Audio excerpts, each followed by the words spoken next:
South Africa's crime scene is considered one of the most dangerous on the continent. Yes, in fact, Johannesburg has been compared to New York as far as crime levels go. For the children, this environment is not only traumatizing, but one they constantly need to recover from. So teachers are taking steps to help these youngsters cope with the daily realities of their lives.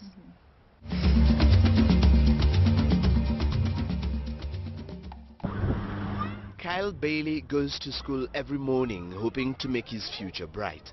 This 10-year-old believes his love for playing soccer will take him to great heights. Unlike his schoolmates, Kyle walks by himself to class. He lives in one of the most dangerous countries on the continent. Recently, video clips of a television correspondent being mugged live on air caused a buzz on the web.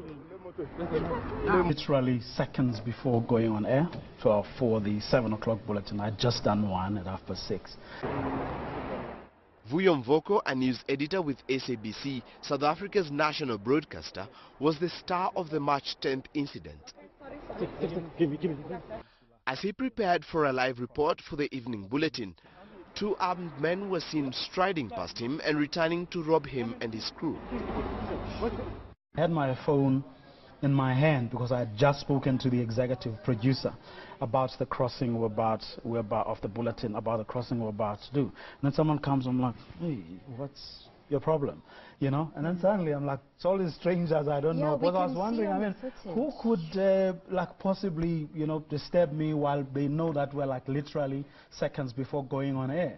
And it was this guy, so they were trying to, so he was looking for the phone. So because I wasn't giving him the phone, then he calls the other one who has a gun to say, you know, Dubula Lenja or something like that. But Vuyo's case is not an isolated one. Cases of violent crime, rape, robbery and murder are recorded every day in one of Africa's most advanced economies. A 2014 report by Africa Check, an independent fact-checking website, indicate an increase in murder, robbery and sexual assault. The report reveals that the murder rate increased from just over 16,000 cases in 2012 to more than 17,000 the following year. These statistics put South Africa's murder rate about 5 times higher than the 2013 global average of 6 murders per 100,000 people.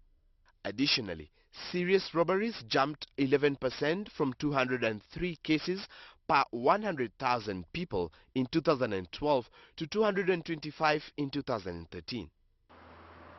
In Cape Town, Kyle's home city, the case seems to be worse. Despite being the country's legislative capital, the port city has earned the tag of Africa's most dangerous city. One of its most dangerous areas is the Lavender Hill neighborhood, a brick apartment block where Kyle lives with his aunt.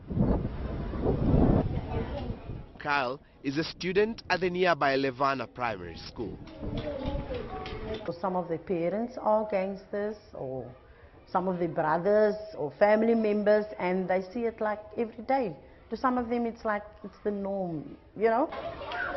Teachers at Levana Primary are aware of the realities that most of their pupils face back at home.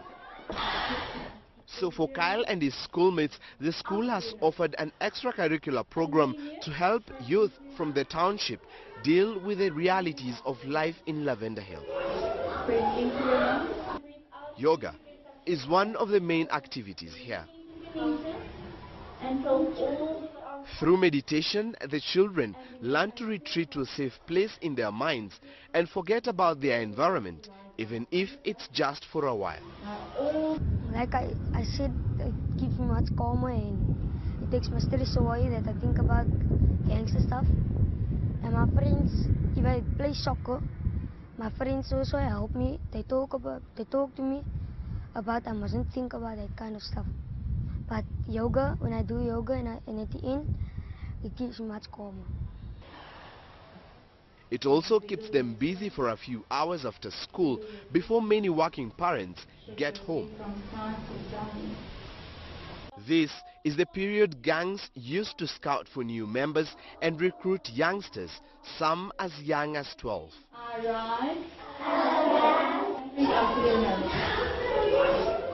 Lindsay Abrahams takes the yoga lessons. Take a deep breath in through your nose and breathe out through the nose. It was about 2 or 3 weeks ago where they robbed a taxi just on the corner here from this primary school, and there was some of the gangs that were walking past me with guns in their pockets. And I guess the reality of it, not living in this community, coming from another community, I think it made it so much more real for me to know that this is the circumstances these kids live in and encounter every single day.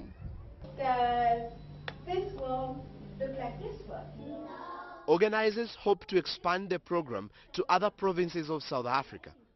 For now, it is the hope of these teachers that the yoga sessions will grant their students a safe place and peace of mind. Put your hand like that. I want to know.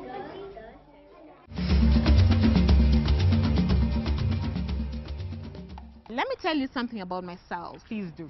Last year I signed up for kickboxing Oh, classes. did you? Yes.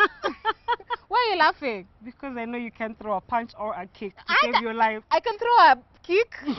I can throw a kick, Yes, Alex, so wish. and I can throw a punch. So how Yeah. did the classes go? Well, actually, I never turned up You for see- any you of the see classes. what I mean? Well, to be honest with you, I did take some taekwondo, but like 3 classes in, my muscles were killing me, so Wow! I just Look at the gave post up. calling the kettle black. Hey, at least, hey, I was not bragging about it. Let me tell you something about me. Anyway, Okay. basically, I think knowing some self-defense these days is just common sense. Indeed, and we should definitely go back to our classes and be serious this time. Yeah, maybe mixed martial arts? Yes, Yeah. good idea. Well, if you have any ideas on what you'd like to see featured on Africa Journal, or you'd like to share any comments about what you watched on this week's show, You can tell us on Twitter, you can check out our Facebook page, or you can send us an email to the address on your screen.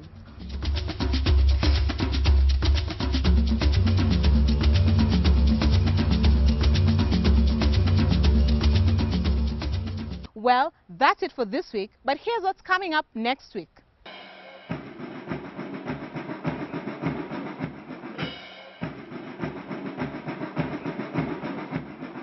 It's all a Scouts affair. We jamboree in Nyeri to celebrate a hero.